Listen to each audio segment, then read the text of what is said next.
Welcome to our continuing series where we interview reporters, thinkers, writers, philosophers, economists, psychologists, and political science professors to try to get the information to you so that you can make up your own opinion. We talk to everybody across the political spectrum, and we're just trying to get quality information for you to make a decision about what's happening with national divorce.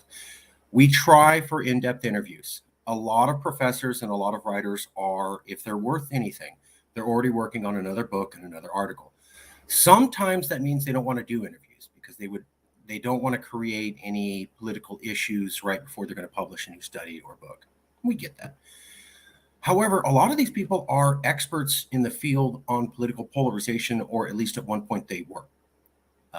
This National Divorce series has tried to reach out to every single scholar who's done any sort of political division research across any field at any of the over 500 universities in America over the last 20 years.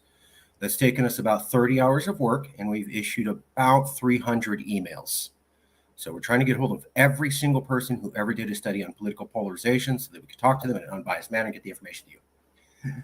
With us today, or not actually with us, but we got some answers from this person, is Jesse M. Shapiro. He's the George Gund Professor of Economics and Business Administration at Harvard, the Faculty of Arts and Sciences, Department of Economics. And we had one question for him. One question with Jesse M. Shapiro, Professor of Economics at Harvard University. He wrote this study, Cross-Country Trends in Effective Polarization, with Levi Boxell and Matthew Ginskow. We're trying to reach out to them too. Basically, this is what the study said. We measure trends in effective polarization in 12 OECD, that's Organization for Economic something development, countries over the past 4 years. Basically, Western countries is what OECD means.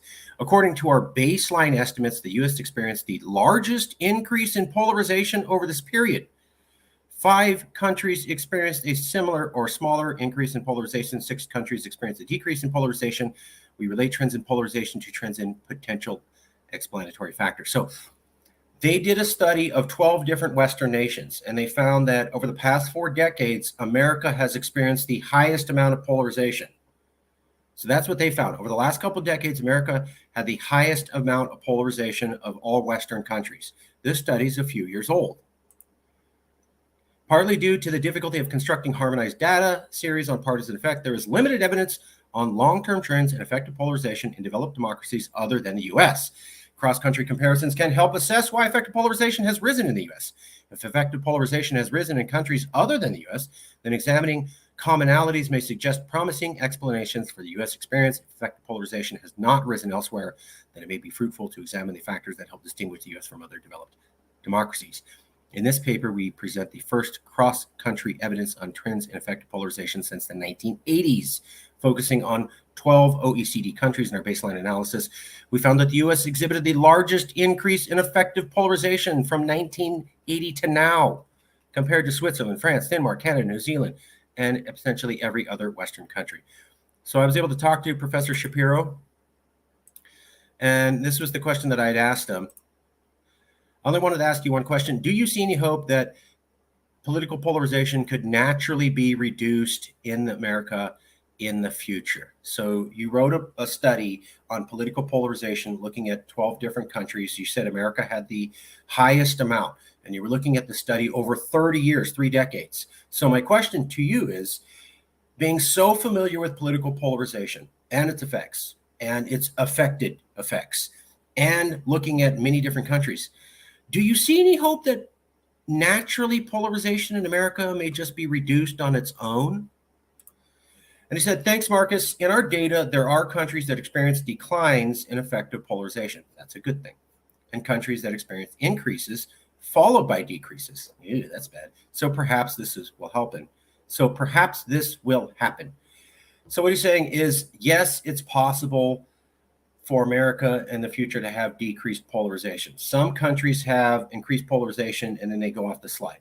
Some countries have increased polarization and then it drops down and then it goes back up.